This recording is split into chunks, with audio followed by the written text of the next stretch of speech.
হাসির রাজা, জ্ঞানের রাজা, রসিক রাজা গোপাল ভাঁড়।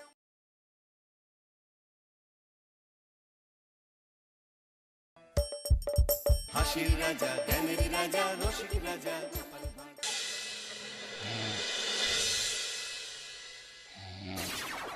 রাজা কৃষ্ণচন্দ্র, আমি এসেছি রে। চোখ খুলে দেখ বাবা, কে কে কে? আমি স্বামী খটখটানন্দ। আমি জানতে পেরেছি তোর মনে সুখ নেই, তাই তো সেই সুদূর হিমালয় থেকে ছুটে এলাম।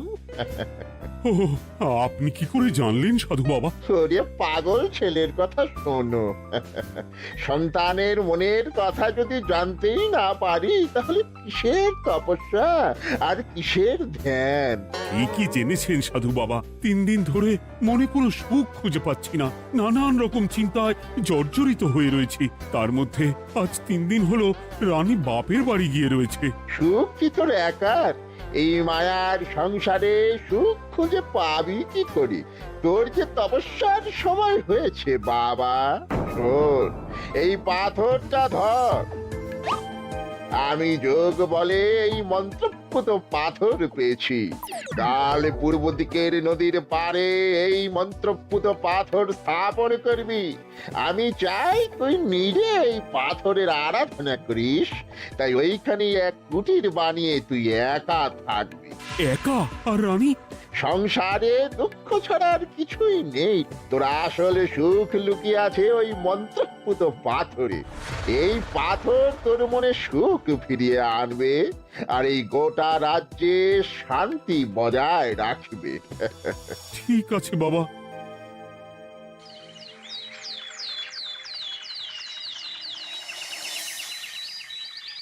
জয় বাবা খটখটানন্দের জয়। কি তার জ্যোতি, কি তার ব্যক্তিত্ব, আহ, কি তার কণ্ঠস্বর! এই মন্ত্রপুত পাথর আমার এবং এই রাজ্যের সকলে সুখ শান্তি ফিরিয়ে আনবে। আজ থেকে আমি সাধু বাবার পরামর্শ মতন এখানেই থাকবো। তোমাদের যার যা যা বক্তব্য আমাকে এখানে এসেই বলবে। কোনো চিন্তা করবেন না মহারাজ, আমি সব সামলে নেব। আপনি নিষ্ঠা সহকারে সাধু বাবার আদেশ পালন করুন। মহারাজ, যার নামেই খট তার কথাই ভরসা করা কি ঠিক হবে? একটা সামান্য পাথর কি করে সুখ ফিরিয়ে আনবে মহারাজ? বিষয়টা কি খটখটানন্দের মতন খটকার নয়? এটা মোটেই সামান্য পাথর নয় গোপাল, এটা মন্ত্রপুত পাথর। আর এসব হচ্ছে বিশ্বাসের ব্যাপার। শুধু তোমার মতন ভাঁড় দিয়ে কি আর রাজ্য চলে? রাজ্য চালাতে গেলে ভক্তি, শ্রদ্ধা, আশীর্বাদও দরকার হয়। ঠিকই, শাস্ত্রে বলে বিশ্বাসে মিলায় বস্তু তর্কে বহুদূর। কিন্তু মহারাজ, রাজ্যটাও তো চালাতে হবে। আপনি এখানে থাকলে এই রাজ্যের কি হবে মহারাজ? একবার ভেবে দেখুন, সাধু বাবা আসল না হয়ে নকলও তো হতে পারে। দেখো গোপাল, তোমার যদি মনে বিশ্বাস না থাকে তাহলে আমি বলবো তুমি আর এখানে এসো না। তবে সাধু বাবার নামে কোনো বাজে মন্তব্য আমি শুনবো না। আমি চাই না আমার এই অবিশ্বাসের কারণে আমার রাজ্যের কোনো ক্ষতি হোক। আর আমি এই রাজ্যের মন্ত্রী, আমি থাকতে তোমাকে রাজ্য নিয়ে বেশি ভাবতে হবে না। তুমি এখন যাও তো গোপাল, যাও। মহারাজকে আর বিরক্ত করো না। পাল না থাকলে এ রাজ্যের কিছুই এসে যাবে না। আমরা থাকতে নাকি ভাঁড় চালাবে রাজ্য? আচ্ছা, ঠিক আছে, দেখা যাক। তাহলে আসি মহারাজ। হ্যাঁ হ্যাঁ, এসো এসো।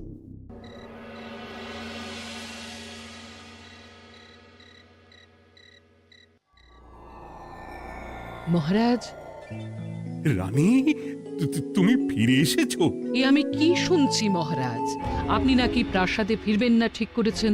হ্যাঁ রানী, তুমি ঠিকই শুনেছ। আমি আর প্রাসাদে ফিরবো না। আমি এখানে থেকে ওই মন্ত্রপুত পাথরের আরাধনা করব। কে না কে এসে আপনাকে বলল আর আপনি প্রাসাদ ছেড়ে এই কুটিরে থাকবেন? আপনার শরীর খারাপ করবে মহারাজ, আপনি ফিরে চলুন। কে না কে নয় রানী, স্বামী খটখটানন্দ খুব বড় সাধু। উনি যোগ বলে আমার দুঃখের কথা জানতে পেরে সেই হিমালয় থেকে ছুটে এসেছেন আমাকে ওই পাথর দিতে। তুমি আমায় ফিরতে জোর করো না রানী। আর আপনার রাজ্য, আপনার প্রজারা, তাদের কি হবে মহারাজ? সে নিয়ে তুমি ভেবো না রানী, আমি এখানে বসেই মন্ত্রীকে দিয়ে সবটা সামলে নেব। তাহলে আমিও আপনার সাথে এখানে থাকবো। আপনাকে ছাড়া আমি প্রাসাদে ফিরবো না। তা হয় না রানী, সাধু বাবা আমাকে একা থাকতে বলেছেন। এসব ধ্যান যোগ আরাধনা একা করতে হয়। গোপাল সবটা জানে মহারাজ। আহ, আমার সামনেও নাম করবে না রানী। গোপালের কত বড় সাহস তুমি ভাবো একবার। ও বলে সাধু বাবা ভণ্ডও হতে পারে। আমার তখন ইচ্ছা করছিল ওর মাথার যে কটা চুল আছে সেটাও ছিঁড়ে নিতে। না না, আমি আর গোপালের মুখ দেখতে চাই না। আপনি উত্তেজিত হবেন না মহারাজ, আপনি বিশ্রাম করুন, আমি আবার কাল আসবো।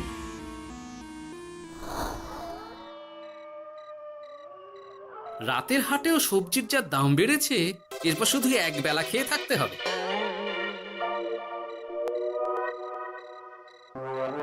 হে ভোলা, বাড়ি না গিয়ে এখানে বসে আছো কেন? দুঃখের কথা কি আর বলবো তোমায় গোপাল দাদা। বলোই না, শুনে দেখি। সামনে বর্ষা আসছে, বাড়ির ছাদটাও মেরামত না করলেই নয়। কিন্তু আমার কাছে তো এখন এত টাকা নেই, তাই ওই গিন্নির সাথে পরামর্শ করে গেলাম মহারাজের কাছে সাহায্য চাইতে। থামলে কেন? পুরোটা বলো। কি আর বলবো গোপাল দাদা, মহারাজের উত্তর শুনে আমি তো অবাক। সবই তো বুঝলাম ভোলা, কিন্তু আমার যে কিছুই করার নেই। সাধু বাবা বলেছেন আজ থেকেই রাজ্যের সব সুখ দুঃখের দায়িত্ব ওই মন্ত্রপুত পাথরে। তুমি চিন্তা করো না, এক কাজ করো, তোমার সমস্যার কথা গিয়ে ওই মন্ত্রপুত পাথরের কাছে জানাও। আর তোমরাও আজ থেকে তোমাদের যা চাওয়া পাওয়া আছে সব গিয়ে ওই পাথরকে জানাবে। যা করার পাথরই করবেন। একবার যদি ওই সাধুকে হাতের কাছে পাই না, তাহলে ওই পাথর দিয়েই বেটার মাথা ফাটাবো। কিছু বললে গোপাল দাদা? না, কিছু বলিনি। যাও, তুমি বাড়ি যাও, চিন্তা করো না, দেখি কি করা যায়।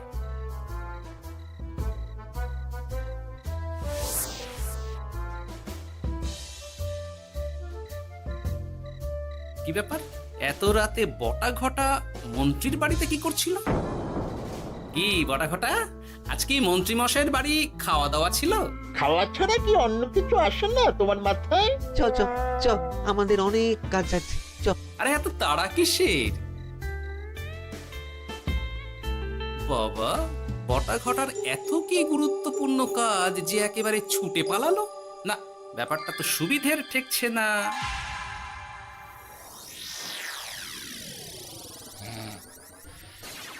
রাজা কৃষ্ণচন্দ্র, ওঠ বাবা, আমি এসেছি। সাধু বাবা, আপনি এসেছেন? কেমন আছিস বাবা? ভালো আছি বাবা, তবে মনে এখনো পুরোপুরি সুখ খুঁজে পাইনি। সুখ কি তোর একা? কি করে সুখ পাবি বাবা? এখনো তো তুই তোর সব আসক্তি থেকে মুক্ত হতে পারিসনি। আর কি কি করতে হবে আমায় বলে দিন বাবা। একটা কাজ বলবো, করতে পারবি? বলুন বাবা, আপনি যা বলবেন আমি তাই করব। এই রাজপাট তুই ছেড়ে দে, এসব থেকে নিজেকে মুক্ত করে তুই তোর সাধনায় মন দে, দেখবি তার ফল তুই পাবি। কিন্তু তাহলে রাজ্যের কি হবে? কে দেখবে সাধু বাবা? কেন, তোর মন্ত্রী? ওর থেকে ভালো লোক তুই আর পাবি না। ওই হচ্ছে তোর আসল শুভাকাঙ্ক্ষী, আমি যোগ বলে জানতে পেরেছি। আচ্ছা, তাই হবে। আর আর ওই গোপালটাকে যদি পারেন একটু সাহায্য করবেন বাবা। ওই তুচ্ছ গোপালকে নিয়ে তুই চিন্তিত হোস না, ওরে বুড়ি মন্ত্রী মশাই ফাটাবে। তুই যা, ঘুমো।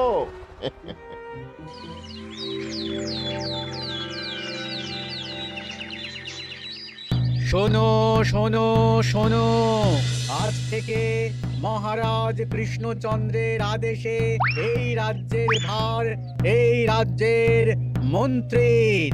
আর মহারাজ নিজে তার কুটিরে নিরিবিলিতে থাকতে চাইছেন। উনি চান না কেউ ওনাকে বিরক্ত করুক। তাই আজ থেকে যার যা সমস্যা সবাই মন্ত্রী মশাইকে জানাবে। মন্ত্রী মশাই যাকে যা বলবেন তাকে তাই শুনতে হবে। শোনো শোনো শোনো। না, মহারাজকে থামাতেই হবে, না হলে বড় বিপদ হয়ে যাবে। যাই।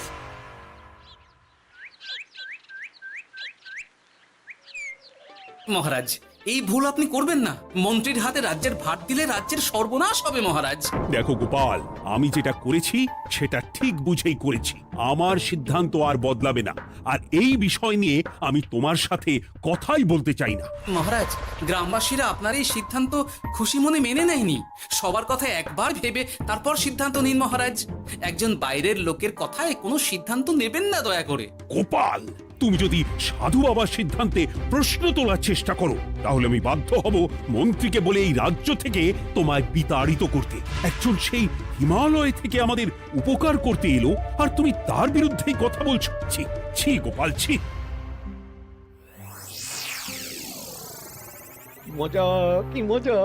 শুধু মুদ্রা, শুধু মোহর, যেদিকে তাকাবো শুধু সোনার মোহর আর সোনার মোহর। তুমি কি পাগল হয়ে গেলে? এখন হইনি গিন্নি, তবে এবার সত্যি সত্যি হয়ে যাব। এত সোনার মোহর একসাথে হাতে পেলে কেউ কি সুস্থ থাকতে পারে? আর বেশি দিন বাকি নেই যখন কৃষ্ণনগরের কোষাগারের মালিক হব আমি। আর মহারাজ, মহারাজকে ছেড়ে দেবে? চিন্তা নেই, মহারাজ কিছুই করতে পারবেন না। তিনি এখন সাধু বাবার আদেশে পাথরের আরাধনায় ব্যস্ত। আর প্রহরীরা, তারা কিছু বলবে না? প্রহরীরা তো এখন আমার গোলাম। মন্ত্রীমশাই, মন্ত্রীমশাই, আমরা এসেছি। ওই তো ওরা চলে এসেছে। ওরা কি করবে? ওরাই তো কোষাগার লুট করতে আমায় সাহায্য করবে। রাজ কোষাগার হবে শুধু আমার, আমার, আমার।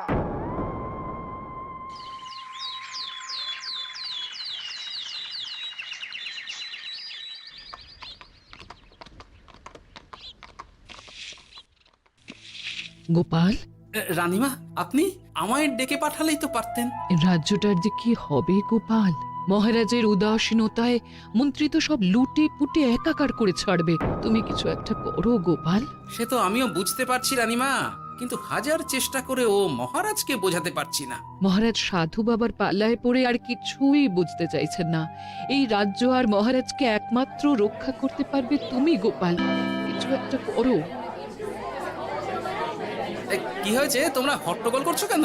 তুমি আর একটা বিহিত করো গোপাল দাদা, আমরা তো আর থাকতে পারছি না। তুমি এর এক বিহিত করো গোপাল। আচ্ছা, কি হয়েছে বলবে তো? মন্ত্রী মশাই সবার কাছ থেকে অগ্রিম কর চেয়েছে। সে প্রহরী পাঠিয়ে সবার বাড়ি বাড়ি বলে এসেছে দুদিনের মধ্যে অগ্রিম কর না দিলে সবাইকে ধরে কারাগারে ভরে দেবে। এতে তো আমরা কোনো সাহায্য পাচ্ছি না। তার উপর আবার এই জুলুম কি করে মেনে নেব বলো তো গোপাল দাদা? আমাদের বাঁচাও গোপাল দাদা, আমাদের বাঁচাও, না হলে এই মন্ত্রীর জুলুমে আমরা সবাই মারা যাব। হ্যাঁ গোপাল, তুমি পারবে। কিছু একটা করো গোপাল, এই রাজ্যটাকে বাঁচাও। না, আর নয়, এবার এর একটা বিহিত করতেই হবে। শোনো, তোমরা সব নিজের নিজের বাড়ি যাও, আমি দেখছি কি করা যায়। মন্ত্রী দুদিনের মধ্যে কর চাইছে কেন? ওর আসল উদ্দেশ্য কি? না, বিষয়টার খোঁজ নিতে হচ্ছে। পুটি, এই পুটি। গোপাল দাদু, তুমি? শোন, একটা কাজ আছে বুঝলি, বটা ঘটার উপর নজর রাখতে হবে। পারবি তো? হ্যাঁ হ্যাঁ দাদু, এটা আর কি এমন কাজ? এই তোর হাতে ওটা কি রে? ও এটা পুতুল, বাবা এনে দিয়েছে। পাথরটা খুব চেনা চেনা লাগছে, কোথায় যেন দেখেছি। কোথায়? রে, সাধু বাবার দেওয়া পাথর। আর এটা একই পাথর মনে হচ্ছে। এই তোর বাবা এটা কোথায় পেয়েছে রে? তা তো জানি না, তবে শুনেছি পাশের গ্রামে। বাহ, পাথরগুলো দেখতে তো খুব সুন্দর। এই সব পাথর তোমার? আজ্ঞে হ্যাঁ, আমি এই পাথরের মূর্তি বানাই। এই পাথর কি তুমি বিক্রি করো? না না, শুধু পাথর তো বিক্রি করি না। এটা কি? ও, ওটা আমি আমার সব পাথরের একটা চিহ্ন দিয়ে রাখি। এতে বোঝা যায় যে এই পাথরের মূর্তি আমার তৈরি। বাহ, চমৎকার কাজ করেছো। তোমাকে যে কি বলে ধন্যবাদ দেব তুমি জানো না। কৃষ্ণনগরের কত বড় উপকার তুমি করলে। গোপাল দাদু, ও গোপাল দাদু, গোপাল দাদু, গোপাল দাদু। কি ব্যাপার, এত সকাল সকাল? ভালো খবর এনেছিস মনে হচ্ছে। শুধু ভালো নয় দাদু, একেবারে গরম খবর। দাদু, রহস্য আমরা ফাঁস করে ফেলেছি দাদু। বলিস কি রে? শুনি শুনি। কাল রাতে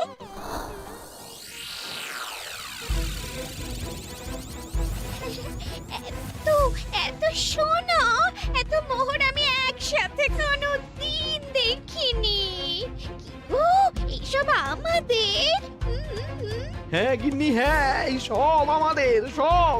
ওরে বাবা আমার তো বিশ্বাসই হচ্ছে না ভাবলেই গায়ে কাঁটা দিচ্ছে রে বটা, আজ সাধু সেজে মহারাজের কাছে গেছিলি?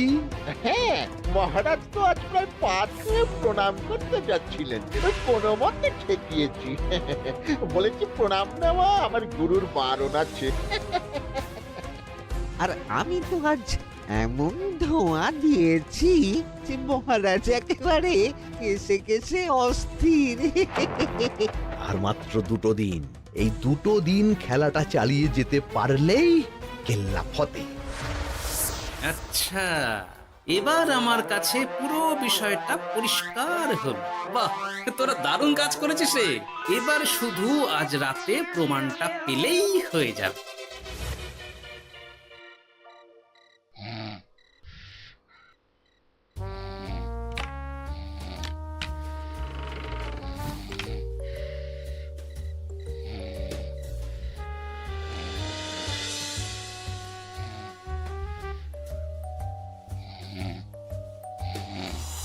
এই তো একে একে 2 মিলে যাচ্ছে।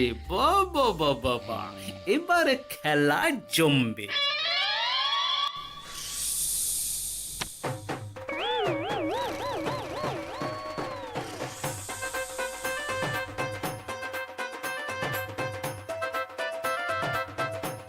এই ঘটা ঘটা রে, এই ঘরে এত ধোঁয়া এলো কি করে রে? সত্যি তো, এত ধোঁয়া এলো কি করে? ঘরে কি আগুন লাগলো নাকি রে? এই বটা, ওটা কি রে? হ্যাঁ, এ তো ভূত। আমরা তো কিছু করিনি। আমরা কিছু করিনি, বিশ্বাস করো ভূত দাদা, আমরা কিছুই করিনি। তোরা আমাদের পূর্বপুরুষের প্রস্তর খণ্ড নিয়ে এসেছিস তোদের এত বড় সাহস আজ আমরা তোদের ঘর মটকাবো আমরা কোনো খণ্ডমণ্ড নিইনি ভূত দাদা। এই কথা, তুই কি ওনাদের কোনো খণ্ড এনেছিস? না না না না না, আমি তো অমন কিছু আনিনি। আমার মনে হয় ওই আপনাদের কোথাও একটা ভুল হচ্ছে। মহারাজকে ওই পাথর তোরা কোথা থেকে এনে দিয়েছিস? ওটাই আমাদের প্রস্তর খণ্ড, আমাদের 5 পুরুষের সম্পত্তি। ওটা তো আমরা পাশের গ্রামে এক মূর্তি কারিগরের থেকে চুরি করে এনেছি। আপনারা যান না, যান, ওই কারিগরের কাছে ওরকম অনেক পাথর আছে। আমাদের ওটাই চাই। ও বাবা, উনি আবার কে? আমাদের দাদু তৃতীয় পুরুষ। ও দাদু, এই ছুরি ভূত দাদু, ওটা আনতে গেলে না মন্ত্রী মশাই আমাদের খুব মারবে। খা, ওদের মুন্ডু চিবিয়ে খা। না না, ওরকম করবেন না দাদু ভূত, তাতে আমাদের খুব লাগবে। তাহলে বল, মন্ত্রীর আসল উদ্দেশ্য কি? 2 দিন পর ও কি করবে? 2 দিন পরে মন্ত্রী মশাই কোষাগার লুট করে রাজ্য থেকে পালাবেন। এবার আমাদের ছেড়ে দিন দাদু ভূত। তোদের ছাড়তে পারি একটাই শর্তে। বলুন বলুন।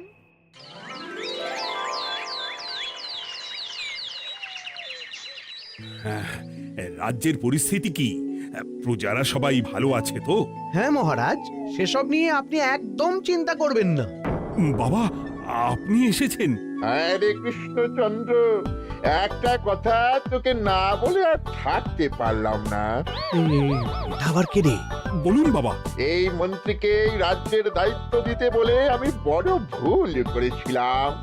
আসলে এই মন্ত্রী হচ্ছে চোর, ও তোর কোষাগার ফাঁকা করে পালাবার মতলব করেছে। কি বলছেন বাবা? মন্ত্রী, উনি যা বলছেন সব সত্যি? না না মহারাজ, এই বটা কি হচ্ছে কি? বটা? তুমি সাধু বাবাকে বটা বলে ডাকছো কেন? আমি বলি কি বাবা, এই মন্ত্রীকে তুই শুলে দে। বটা, তুই থামবি? আমার খেয়ে আমায় ছুরি মারা, ওর কথা আপনি বিশ্বাস করবেন না মহারাজ। ও সাধু নয়, ও ভণ্ড। মানেটা কি? মন্ত্রী মশাই ঠিকই বলছেন মহারাজ। ও সাধু নয়, ও কৃষ্ণনগরের বটা। এসব আপনার আদরের মন্ত্রীর কাজ মহারাজ। মন্ত্রী আপনার রাজ্য লুট করার মতলব করেছে, তাই বটাকে সাধু সাজিয়ে আপনার মন জয় করে প্রথমে আপনাকে প্রাসাদ থেকে তাড়িয়েছে, তারপর রাজ্যপাট নিজের হাতে নিয়ে কোষাগার হাতিয়েছে। আর এই পাথর কিসের গোপাল? পাথর? পাথর এই কারিগরের মহারাজ। উনি পাশের গ্রামে এই পাথর দিয়ে মূর্তি গড়েন। মন্ত্রী বটাকে দিয়ে এই পাথর চুরি করিয়েছে।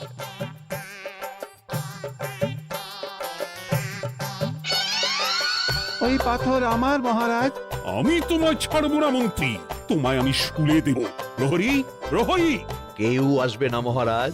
প্রহরীরা এখন আমার কথা ছাড়া আর কারুর কথা শুনবে না। আমি এখন আপনাদের সামনে দিয়ে আপনার কোষাগার নিয়ে চলে যাব, আর আপনারা শুধু দাঁড়িয়ে দাঁড়িয়ে দেখবেন। রে ন্যাপলা পুঁটি গুলটে, মন্ত্রীকে বেঁধে ফেল।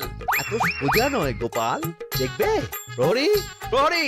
চেঁচান চেঁচান, আরো জোরে চেঁচান, কিন্তু ফল হবে না। আপনার প্রহরীরা সব গ্রামবাসীর হাতে বন্দী।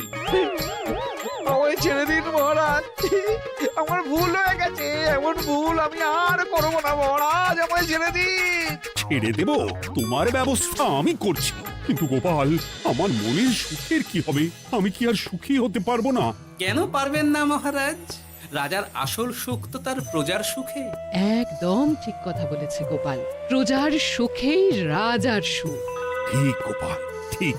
তুমি না থাকলে যে আমার কি হতো? জয় গোপালের জয়! জয় গোপালের জয়।